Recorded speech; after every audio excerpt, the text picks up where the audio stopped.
서울대학교 병원 소아병동 8층은 대부분 조용했지만 812호 병실만은 예외였다. 아무도 소리내지 않았지만 그 방에는 긴장이 흘러넘쳤다. 그날 밤 7살 권민주는 잠을 자지 않았다. 몸이 아픈 게 아니라 마음이 무거웠다.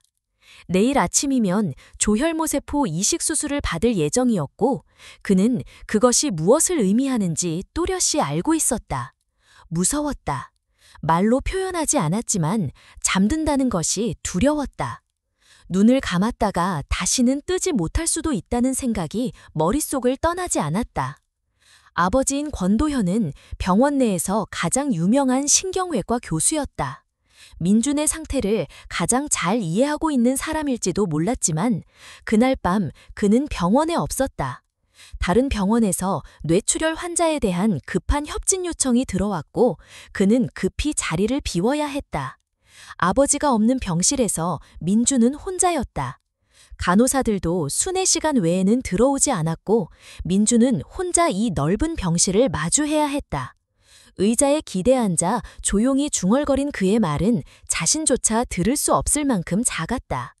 그러나 뜻밖에도 누군가 그 말을 들었다.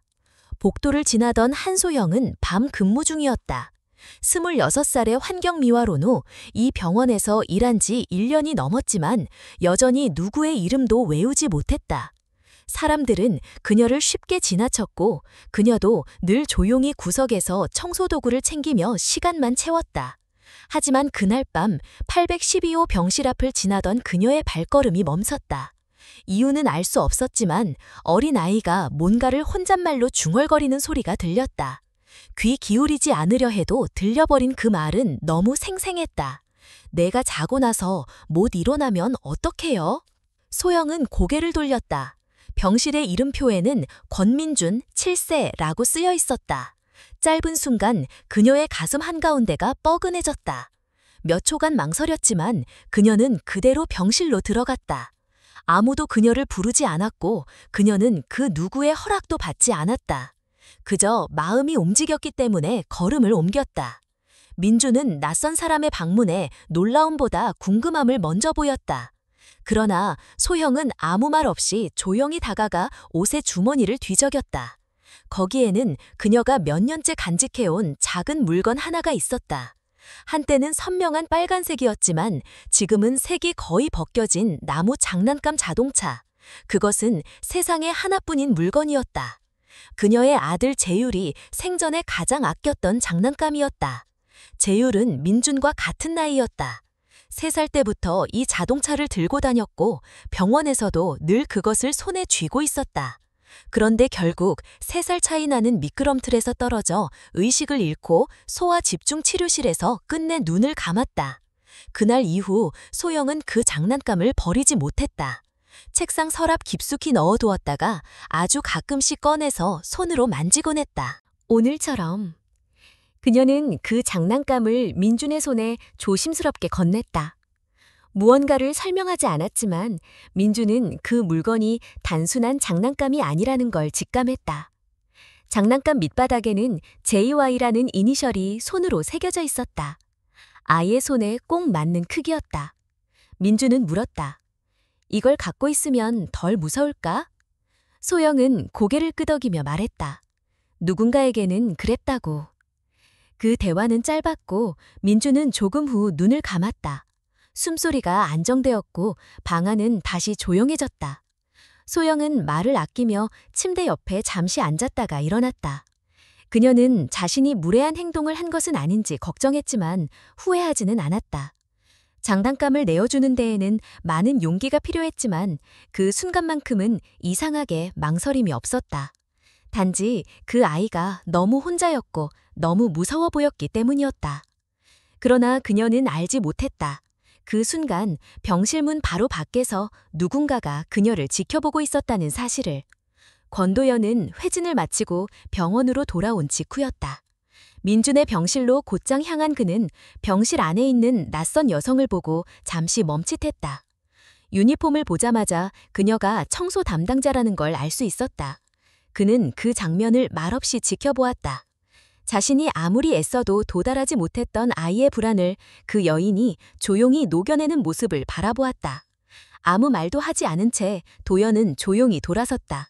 마음 한구석에서 무언가가 무너져 내리는 느낌을 받으면서도 그는 그 감정을 설명할 수 없었다.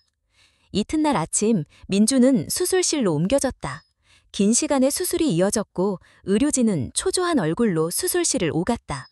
누구도 쉽게 결과를 장담하지 못했다. 그러나 민주는 돌아왔다. 깨어났고 첫 마디로 물은 건 다름 아닌 그 언니 다시 올까? 였다. 그 질문은 권도연의 마음을 다시 한번 흔들었다. 그는 처음으로 스스로에게 물었다. 지난 2년간 내가 아이 곁에 있었던 것은 과연 곁이라고 할 수 있었나? 아이의 눈을 본 기억조차 흐릿했다. 민준의 불안은 병명으로도 설명되지 않았다.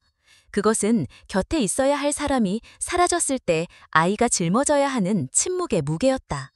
그리고 그 무게를 대신 들어준 사람은 의사도 간호사도 아닌 병원에서 이름조차 불리지 않는 한소영이었다. 며칠 전까지만 해도 한소영은 자신이 병실에 들어갈 일이 있을 거라고는 생각하지 못했다. 청소구역 표에 따라 지정된 층만 돌며 쓰레기를 비우고 바닥을 닦는 것이 그녀의 하루였다. 사람들은 그녀에게 관심이 없었고 그녀도 그게 편했다. 누군가의 시선에서 벗어나 있다는 것은 외로웠지만 동시에 안락했다. 하지만 그날 밤 이후로 민준의 얼굴이 자꾸 떠올랐다.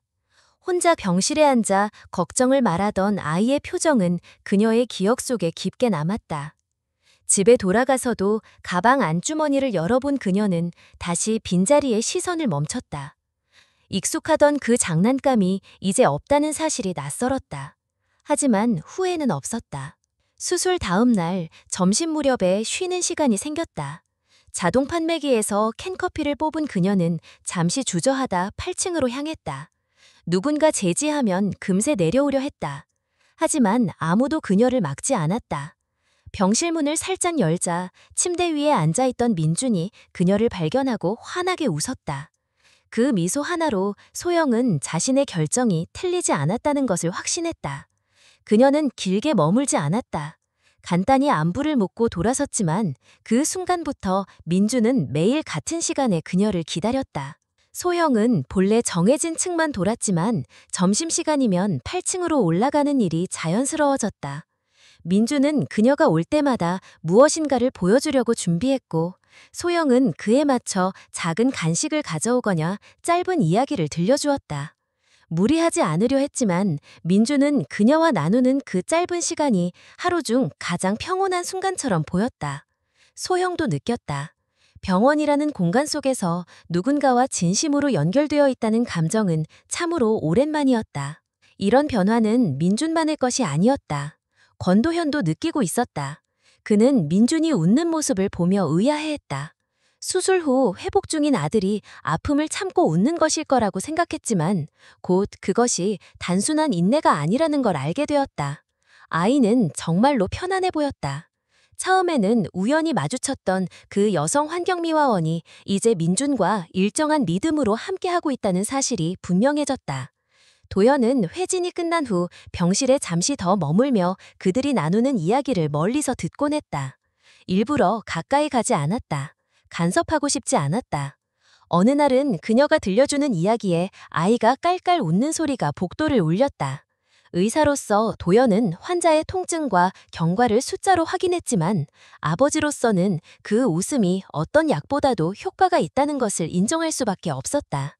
그리고 그런 웃음을 만들어내는 사람이 자신이 아니라는 사실이 불편하면서도 한편으론 다행이었다. 아이에게 필요한 것을 누군가는 주고 있었기 때문이다. 시간이 흐르면서 도연은 소영을 더 자주 마주치게 되었다. 그녀는 병원 복도를 묵묵히 지나가며 인사도 없이 조용히 움직였지만 민준의 병실 앞에서는 예외였다. 그녀는 잠시 머무르고 짧은 대화를 나누고 때로는 아무 말 없이 아이 옆에 있어 주었다. 도현은 그녀가 누구보다 아이의 상태를 잘 알고 있다는 것을 깨달았다. 민준이 먹은 음식, 잠든 시간, 자주 보는 꿈의 내용까지 그녀는 자연스럽게 알고 있었다. 놀라운 일이었고 동시에 감사한 일이었다.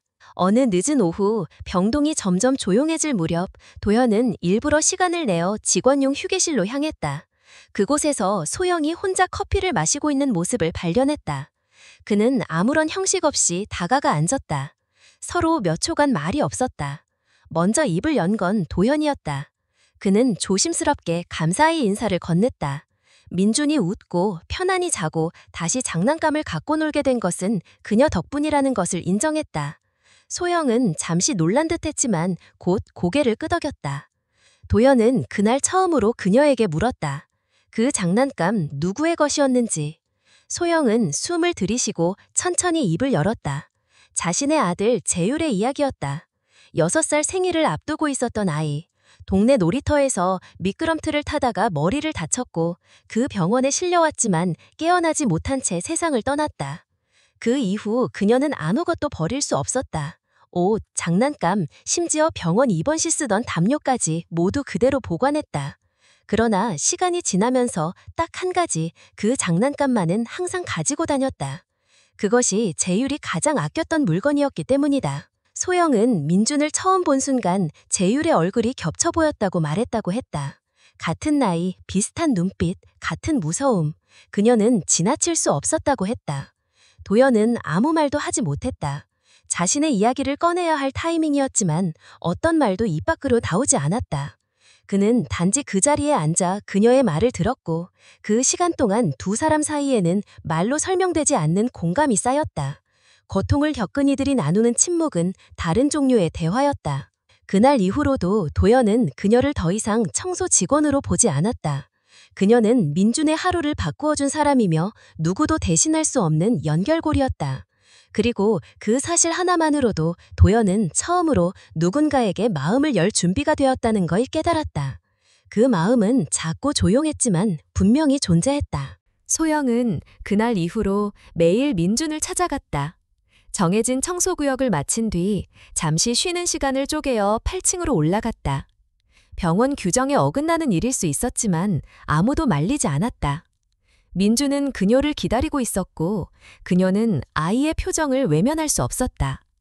하루라도 그녀가 보이지 않으면 민준은 금방 기운이 빠졌다.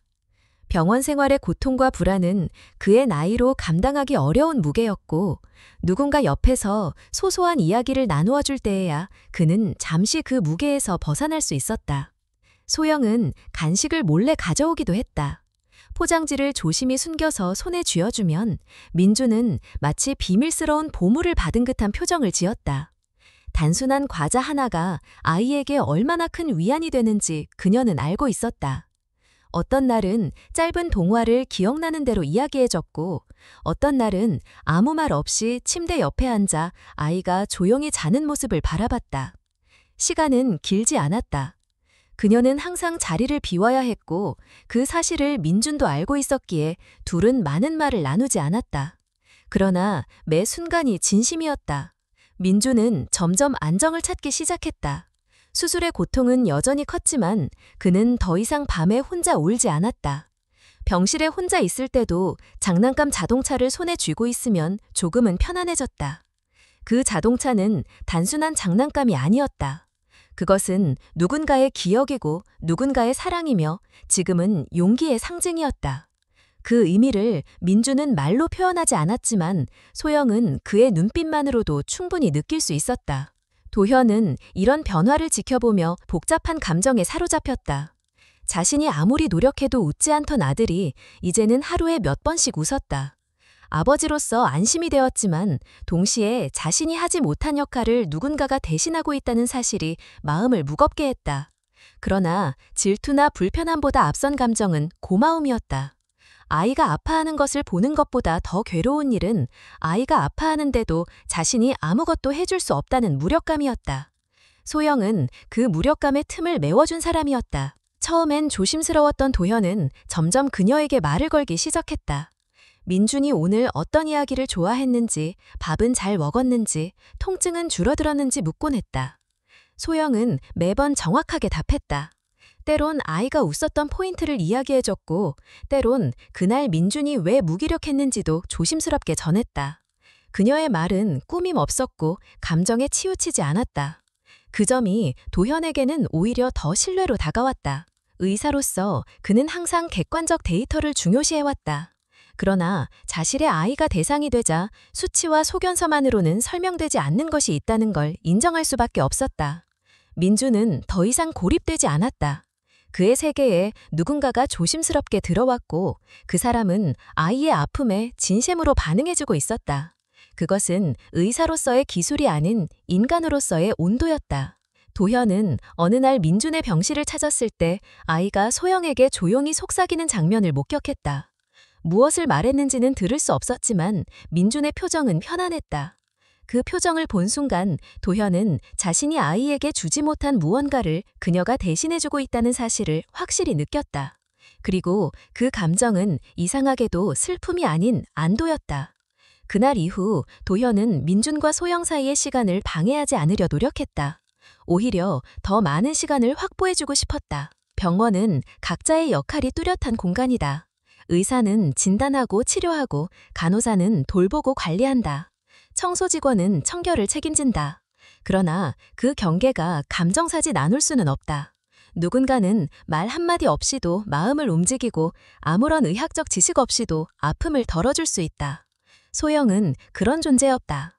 그리고 도현은 점점 그녀에게 감정의 경계를 허물어보고 있었다. 민준의 회복 속도는 예상보다 빨랐다. 의료진조차 놀랄 정도였다. 물론 신체적 회복에는 약물과 치료가 큰 몫을 했다. 그러나 도현은 알고 있었다. 아이가 스스로를 다시 믿게 된 건 그 장난감 하나에서 비롯된 감정의 연결 때문이라는 것을 알고 있었다는 것을. 소영은 그 사실을 특별하게 여기지 않았다. 자신이 할 수 있는 일이 그저 거기까지라고 여겼다. 하지만 그녀의 진심은 민준에게 그리고 도현에게 분명하게 전해지고 있었다. 그리고 그 전해진 감정은 단순한 위로를 넘어 세 사람 사이에 묘한 연결고리를 만들어가고 있었다. 그 연결은 말로 표현되지 않았지만 분명히 존재하고 있었다. 하루는 퇴근 직전 도현은 직원 휴게실 문 앞에서 망설였다. 문 안쪽에서 조용한 음료캔 따는 소리가 들렸다. 자신도 모르게 문을 열고 들어섰다. 안쪽 구석 의자에 소영이 앉아 있었다. 그녀는 도현을 보고 당황한 기색은 보이지 않았다. 오히려 먼저 인사도 하지 않고 조용히 기다리는 듯했다. 도현은 아무 말 없이 맞은편에 앉았다. 그들의 사이에 흐르던 침묵은 어색하지 않았다. 오히려 너무 많은 말을 필요로 하지 않는 사람들끼리만 공감이 자리하고 있었다. 도현은 먼저 입을 열었다. 감사하다는 말을 꺼내는데 시간이 오래 걸리지 않았다. 그동안 직접 말하지 못했던 감정이 이제는 참기 힘들 정도로 차올라 있었다. 민준이 밤에 울지 않게 된 것도, 웃는 횟수가 많아진 것도, 다시 음식을 먹기 시작한 것도 전부 그녀 덕분이었다. 그는 스스로를 무능하게 느낀 적이 한두 번이 아니었고 그럴 때마다 마음속에서 무너져 내렸다. 그러나 그 무너진 틈을 메워준 사람이 있었기에 지금은 이렇게 조금씩 버틸 수 있는 것이다. 소영은 고개를 들고 도현의 말을 조용히 들었다. 한참의 정적 후 그녀는 천천히 입을 열었다. 그 장난감이 누구의 것이었냐는 질문에 잠시 숨을 고르고 대답했다. 아이 이름은 재율이었다. 7살이었고 민준과 똑같은 나이였다. 놀이터에서 놀다가 미끄럼틀 아래로 떨어졌고 머리를 심하게 다쳤다. 구조되어 병원으로 이송됐지만 깨어나지 못하고 결국 세상을 떠났다. 그 병원이 바로 지금 이곳이었다. 소영은 아이가 병원에 입원해 있는 동안 하루도 빠짐없이 곁에 있었다고 했다. 간호사들이 주는 차트를 외우고 의사들이 쓰는 약어를 인터넷으로 찾아가며 이해하려 했고 매일 아이에게 읽어줄 짧은 동화책을 챙겨왔다. 그러나 아무리 애써도 재율은 끝내 다시 눈을 뜨지 못했다. 그 아이가 가장 좋아하던 장난감이 바로 그 빨간 나무 자동차였다. 그날 이후 소영은 아무것도 버리지 못했다. 아이가 쓰던 옷, 쓰던 책가방, 침대맡에 걸려있던 담요, 모든 것을 박스에 넣어 보관했다. 하지만 유일하게 항상 가지고 다닌 것은 그 장난감 하나였다. 그녀는 민준을 처음 본 순간 설명할 수 없는 감정을 느꼈다고 말했다. 눈빛이 너무 비슷했다. 말을 하지 않아도 무서움을 감추고 있다는 게 보였다. 자신이 겪었던 감정들이 파도처럼 몰려왔고 다시는 반복하고 싶지 않았던 기억이 그 아이를 통해 되살아났다. 그래서 그냥 지나칠 수 없었다. 병원 규칙도 자신의 역할도 그 순간엔 중요하지 않았다. 누군가가 필요했기 때문에, 그리고 자신이 할 수 있는 일이 있다는 것을 알았기 때문에 주머니에서 그 장난감을 꺼낼 수밖에 없었다. 도현은 말을 잃었다. 자신의 상황과 너무 닮아 있었다. 그는 몇 초간 숨을 삼키고 내서 아내 이야기를 꺼냈다.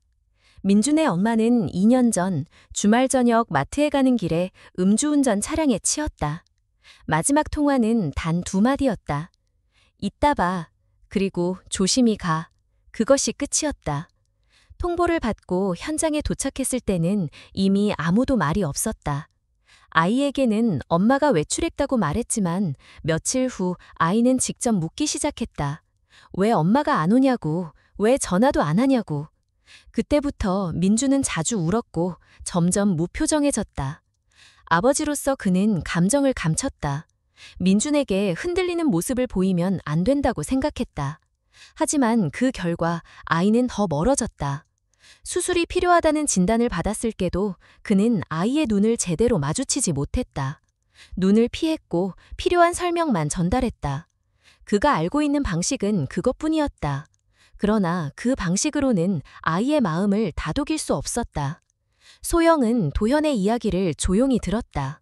눈물을 흘리지도 않았고 위로의 말도 건네지 않았다. 단지 자신이 겪은 고통과 그가 겪은 상실이 다른 언어이지만 같은 무게라는 것을 알고 있었다. 그들은 말없이 서로를 바라보았고 그 순간 무언가가 달라졌다는 것을 느꼈다. 단지 같은 병원에 근무하는 사람과 보호자가 아니라 서로의 상처를 인정한 존재가 되었다. 그날 밤 도현은 민준의 병실에 들어서며 조심스럽게 아이 옆에 앉았다. 아이는 피곤한 듯 눈을 반쯤 감고 있었지만 아버지의 존재를 느끼고 천천히 고개를 돌렸다. 그 짧은 시선 속에 담긴 감정은 복잡했다. 하지만 도현은 그 눈빛을 피하지 않았다. 오랜만에 아이의 눈을 제대로 마주했고 그 안에서 조금의 평화를 느꼈다. 그 평화가 어디서 왔는지를 그는 알고 있었다. 소영, 그리고 그녀가 건넨 작은 장난감, 그리고 그 장난감에 실려있던 사랑과 기억의 무게, 모든 것이 아이를 감싸고 있었다. 그날 이후 도현은 자신이 할 수 있는 방식으로 조금씩 변화를 시도했다. 더 이상 민준을 치료의 대상으로 보지 않으려 했다. 그저 한 명의 아이로, 상처 입은 존재로, 그리고 자신이 꼭 지켜야 할 이유로 바라보았다. 그 변화는 빠르지 않았지만 분명히 시작되고 있었다. 소영과의 대화는 그에게 방향을 알려주었고 민준의 웃음은 그 길이 옳다는 것을 증명하고 있었다. 3일 후 소영은 평소처럼 휴게실로 향했다. 자판기업 의자에 앉으려던 순간 낯선 상자가 하나 놓여있는 것을 발견했다. 누군가 일부러 그 자리에 두고 간 듯한 포장이었다. 특별한 표시도 발신자도 없었지만 그녀는 무언가 직감했다. 천천히 포장을 풀자 내부에는 작은 목재 자동차 하나가 놓여 있었다. 놀라운 건 그 디자인이었다. 색깔과 형태는 세월의 흔적 없이 새로웠지만 구조와 크기, 각도의 곡선까지도 자신이 건넨 그 장난감과 완벽하게 같았다. 나무 결의 느낌조차 익숙했다. 가장 눈에 띈 건 차 밑바닥에 새겨진 2글자였다. JY. 오래전 자개칼로 직접 파내듯 새겼던 그 기억이 떠올랐다. 그녀의 손이 떨리기 시작했다. 자동차 아래에는 작은 메모지가 한 장 있었다. 단 한 문장. 당신이 내 아들에게 건넨 용기, 이제 제가 당신께 돌려드립니다. 서명도 직함도 없었다. 그러나 소영은 누구의 손길인지 알고 있었다. 말로 설명할 수는 없어도 마음이 먼저 알아보았다. 그날 저녁 병원 복도는 여느 때처럼 바쁘게 돌아갔다. 그러나 811호 병실은 조용했다. 민주는 퇴원을 하루 앞두고 있었다. 침대 옆에는 익숙한 가강이 놓여 있었고 소영은 마지막 인사를 전하기 위해 짧게 방문했다. 민주는 그녀가 들어오는 것을 보자 반갑게 웃었다. 그리고 예상하지 못한 행동을 보였다. 가강을 열고 그 안에서 그녀가 예전에 건넸던 원래의 장난감을 꺼내 손에 쥐어주었다. 소영은 당황스러웠다. 그 장난감은 민준에게 하나뿐인 위안이었고 이제는 아이의 일부처럼 느껴졌을지도 몰랐다. 그러나 민준은 담담했다. 그는 자동차를 가리키며 말했다. 이제 다시 돌아가야 할 것 같아요. 그 아이가 당신이 필요하대요. 어린아이의 말이었지만 그 말 속에는 분명한 의도가 담겨 있었다. 그 순간 소영은 모든 감정이 올라오는 것을 참지 못했다. 손에 쥐어진 장난감은 이제 더 이상 낡지 않았다. 오래전 기억 속에 멈춰 있었던 시간들이 한 번에 되살아났다. 병원 복도에서 아이를 안고 울던 날, 침대 옆 의자에서 밤새 깨어있던 시간들, 그리고 누구에게도 털어놓지 못했던 무거운 감정들이 밀려왔다. 하지만 이번에는 그 감정이 혼자서 감당해야 할 무게로 느껴지지 않았다.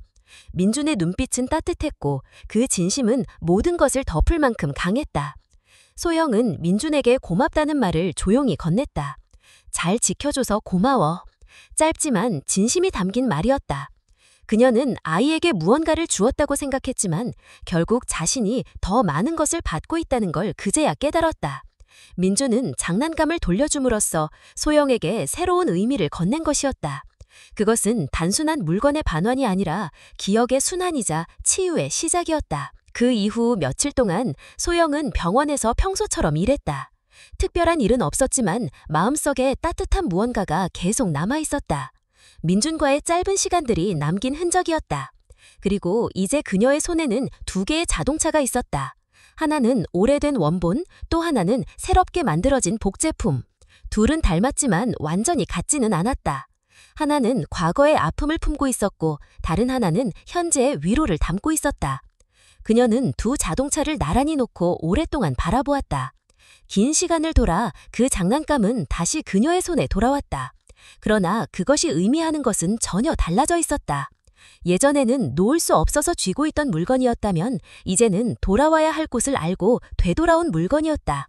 그리고 그 사이에는 용기와 공감 그리고 조용한 연결이 있었다. 소영은 병원이라는 공간에서 처음으로 기다리는 사람이 되어 있었다.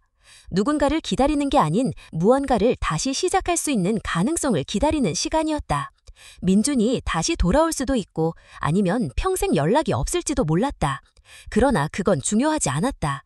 중요한 건 그 아이가 자신의 시간을 살아가고 있다는 사실, 그리고 자신이 그 시간 안에 잠시라도 함께 있었다는 기억이었다. 그 밤 그녀는 오랜만에 숙소로 돌아가서 서랍장을 열었다. 장난감 2개를 조심스럽게 철에 싸서 넣었다. 마음속에는 이제 2 아이의 이름이 함께 자리하고 있었다. 재율과 민준. 둘은 만나본 적 없지만 소영의 기억 속에서는 같은 공간에 있었다. 그것만으로 충분했다. 마음속 한 귀퉁이에서 뭔가가 정리되고 있었다. 그건 아픔의 종결이 아니라 기억의 새로운 시작이었다. 소영은 다시 일상으로 돌아갔다.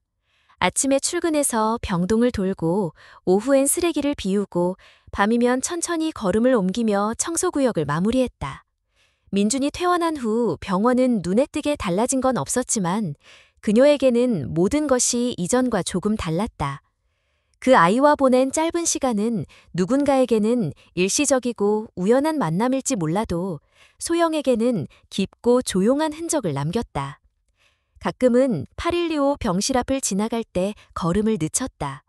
침대에 다른 아이가 누워있을 때면 마음이 묘하게 흔들렸지만 그녀는 아무 말도 하지 않았다.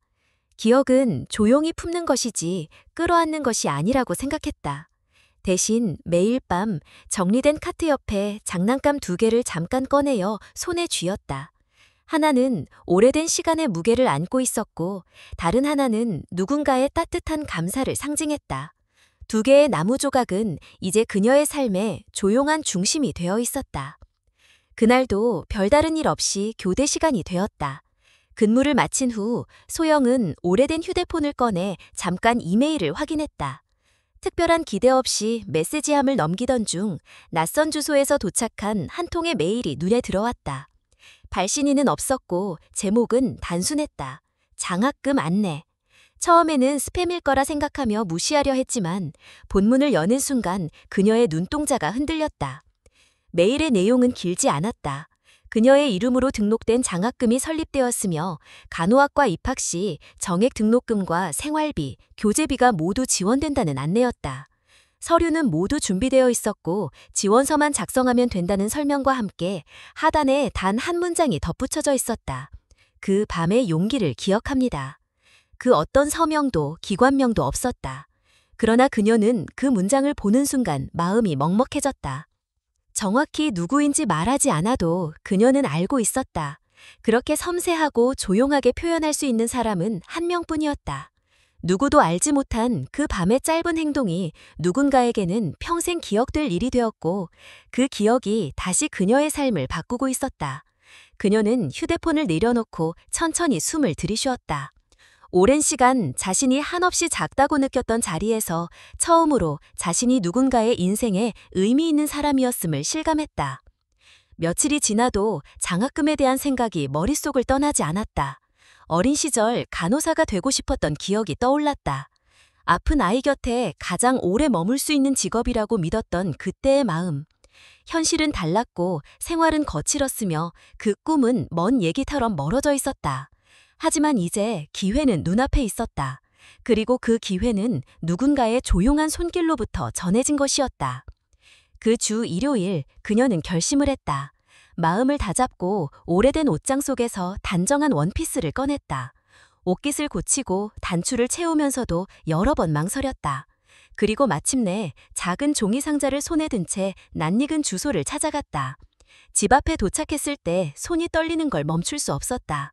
문 앞에 서서 문고리를 잡기도 전에 현관문이 열렸다. 그리고 익숙한 목소리가 먼저 들려왔다. 소영 언니! 민준이었다. 아이는 망설임 없이 그녀에게 달려들었고 그녀는 잠시 멈섰다가 천천히 안으로 들어갔다. 그 집은 처음이었지만 어딘가 낯설지 않았다. 누군가가 기다려주고 있다는 사실만으로 공간은 충분히 따뜻했다. 식탁 위에는 세 사람을 위한 식기가 놓여 있었고 벽에는 아이의 그림이 붙어 있었다. 민준, 소영, 그리고 날개가 달린 재율. 세 사람은 손을 잡고 해 아래 서 있었다. 말없이 그림을 바라보던 그녀는 가슴 깊은 곳에서 무언가가 풀려가는 걸 느꼈다. 그 집의 공기는 조용했고 따뜻했고 무엇보다 환영받는 기분이 들었다. 도연은 주방에서 앞치마를 맨 채 나타났고 조용히 인사했다. 그는 그녀를 위한 자리를 미리 마련해 두었다는 듯이 자연스럽게 의자를 당겼다. 그리고 그녀는 처음으로 누군가의 식탁에 초대받아 앉았다. 가족이라는 이름은 없었지만 그 순간은 분명히 하나의 연결이었다. 저녁 식사가 끝난 뒤 민주는 다시 그녀 곁에 다가왔다. 아이는 말없이 그녀의 손을 잡았고 그녀는 그 작은 손 안에서 잊고 있던 감정을 되찾았다. 조용히 아무 말 없이 그렇게 서로의 존재를 확인하는 밤이었다. 말보다 더 큰 감정은 때로 그렇게 침묵 속에서 피어난다. 그녀는 다시 한번 깨달았다. 가장 큰 선물은 가장 조용한 순간에 오고야 만다는 것을. 소영은 식사 후에도 자리를 쉽게 뜨지 못했다. 민준이 옆에 조용히 앉아 있었고 도현은 식탁 위 그릇들을 정리한 후 주방으로 상했다. 말이 없었지만 불편하지 않았다. 오히려 그 조용함 속에서 마음이 차분히 가라앉았다. 오래전부터 이렇게 누군가의 집에 자연스럽게 머물러 본 적이 없었다. 늘 자신이 있어야 할 자리는 아닌 것처럼 느껴졌고 누군가의 일상 안에 자신이 끼어드는 게 조심스러웠다. 하지만 오늘은 달랐다. 도연은 다시 나타났고 차 한 잔을 건넨 후 조용히 말했다. 당신 덕분에 내가 다시 희망이 뭔지 떠올렸어요. 목소리는 낮았고 그 안에는 진심이 담겨 있었다. 소영은 아무 대답도 하지 않았지만 가슴속 깊은 곳이 따뜻해졌다. 자신이 누군가의 삶에 작게나마 도움이 되었다는 그 말은 어떤 칭찬보다도 묵직하게 다가왔다. 그는 말끝에 조용히 덧붙였다. 그래서 나도 그 희망을 조금이나마 돌려드리고 싶었어요. 그녀는 다시는 듣지 못할 줄 알았던 말이었다. 누군가가 자신에게 무언가를 주고 싶다고 말하는 순간은 흔치 않았다. 그동안의 삶은 주는 역할만 반복되었고 받는 것에는 익숙하지 않았다. 하지만 그 말은 거부할 수 없을 만큼 다정했고 거짓이 없는 눈빛이 함께였다. 그녀는 그 말을 들으며 속으로 생각했다. 자신이 걸어온 시간들이 헛되지 않았다고 느끼게 되는 순간이 이런 것일지도 모른다고. 도현은 그 후 더 이상 설명하지 않았다. 그녀가 물어보지 않았기 때문이기도 했고, 굳이 말을 덧붙이지 않아도 될 만큼 충분히 통하는 분위기였다. 둘 사이의 침묵은 더 이상 거리간이 아니었다. 오히려 서로를 더 잘 이해하게 만드는 통로처럼 느껴졌다. 소영은 자신도 모르게 미소를 지었고, 민주는 옆에서 졸린 눈으로 그녀의 팔에 기대어 있었다. 아이의 체온이 느껴졌고, 그 따뜻함은 오래도록 그녀의 기억 속에 남을 것만 같았다. 시간이 얼마나 흘렀는지 모를 정도로 평온한 밤이었다. 민주는 결국 조용히 잠이 들었고, 소영은 천천히 그 아이의 머리를 바라보았다. 다시는 느낄 수 없을 거라 생각했던 감정들이 그녀의 마음속에서 조용히 피어올랐다. 이 아이는 이제 아프지 않았고 두려움도 잠시 내려놓을 수 있었다. 그리고 그 이유 중 하나가 자신이라는 사실은 소영에게 너무나 큰 의미였다. 도연은 커피잔을 비운 후 조용히 자리에 앉았다. 긴 하루의 끝에서 느껴지는 무게가 그의 어깨를 감싸고 있었지만 그 무게는 예전과는 달랐다. 지금은 누군가와 함께 나누는 무게였고 그것은 결코 혼자 짊어져야 할 짐이 아니었다. 그는 조용히 말했다. 아이도 당신을 좋아할 거예요, 재율이.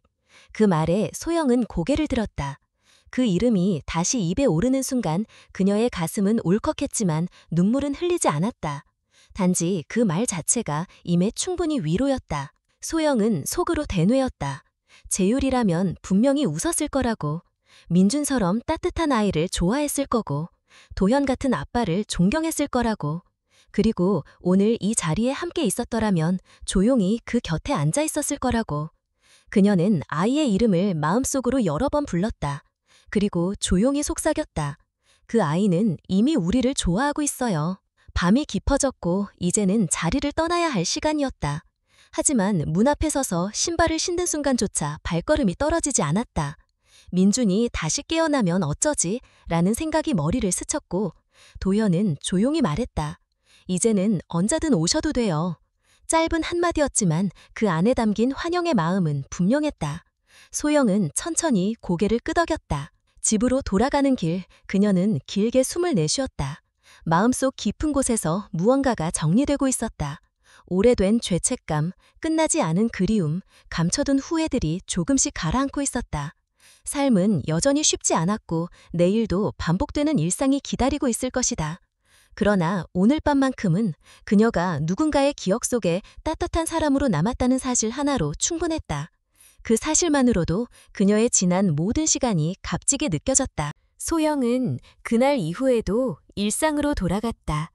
병원에서의 일과는 변함없었고 여전히 복도를 걸으며 바닥을 닦고 쓰레기를 비우고 간혹 짧은 인사만 나누며 하루를 보냈다.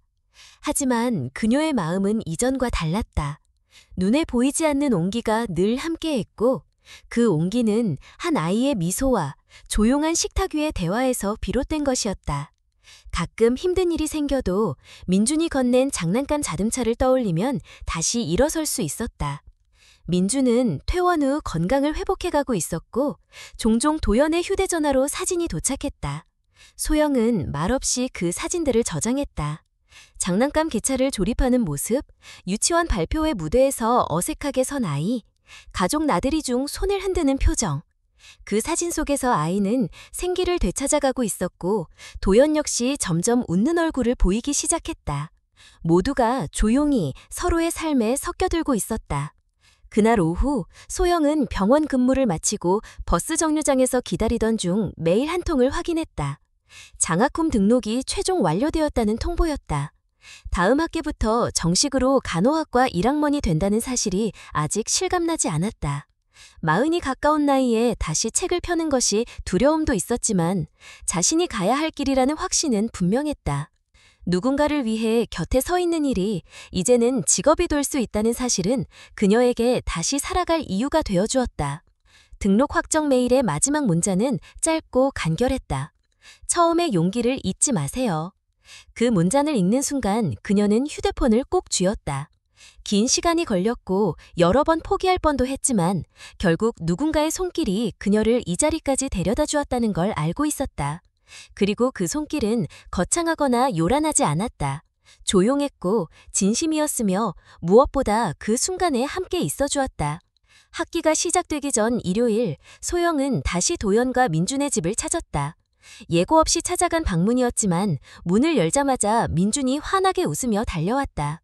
아이는 이제 제법 키가 자랐고 얼굴에도 건강한 빛이 돌고 있었다. 도연은 여전히 조용했지만 그 눈빛에는 전보다 훨씬 부드러운 온기가 담겨 있었다. 소영은 손에 쥔 작은 상자를 내밀었다. 그 안에는 2개의 나무 자동차가 함께 들어있었다. 민주는 조심스레 상자를 열어보았고 자신이 돌려준 그 장난감과 똑같은 복제품을 함께 본 순간 아이는 웃었다. 이제 둘 다 친구예요. 아이의 말에 소영은 고개를 끄덕였다. 그 말은 단순한 설명이 아니었다. 상처와 위로, 잃어버림과 회복, 기억과 현재 다 함께 놓인 자리였다. 2개의 장난감은 더 이상 과거에만 머무르지 않았다.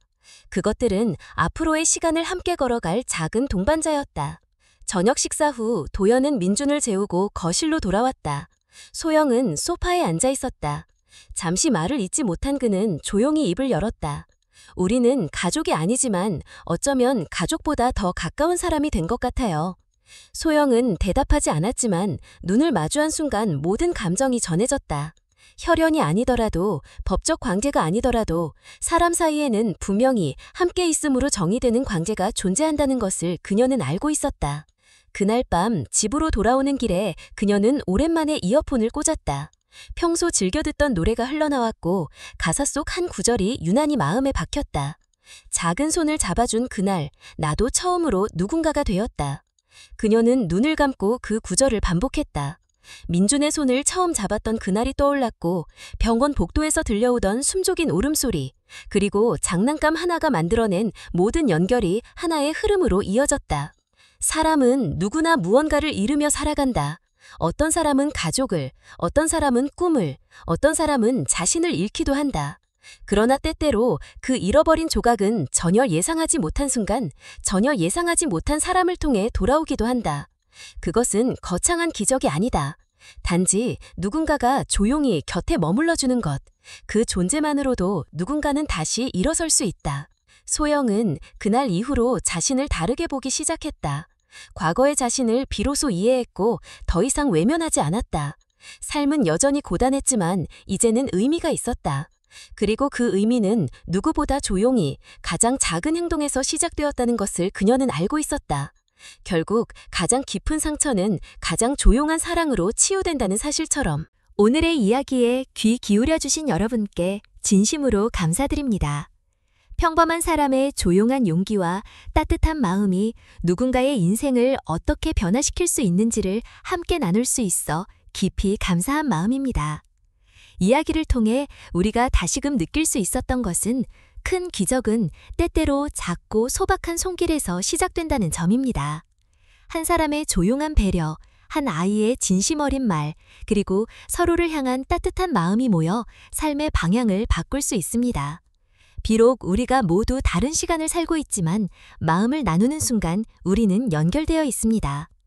이 이야기가 여러분의 일상에도 작은 위로와 용기가 되었기를 바랍니다. 마음이 어려운 날 조용히 곁을 지켜주는 사람이 있다는 사실만으로 우리는 다시 일어설 수 있습니다. 저희 채널에 힘이 되어주시고 싶으시다면 아래에 있는 좋아요를 눌러주시고 느끼신 점이나 떠오른 생각들을 댓글로 나눠주세요. 그리고 저희 채널을 구독해주시면 앞으로도 더 많은 따뜻한 이야기로 찾아뵐 수 있습니다. 함께 해주셔서 고맙습니다. 여러분의 하루에 작지만 깊은 울림이 전해지기를 진심으로 바랍니다.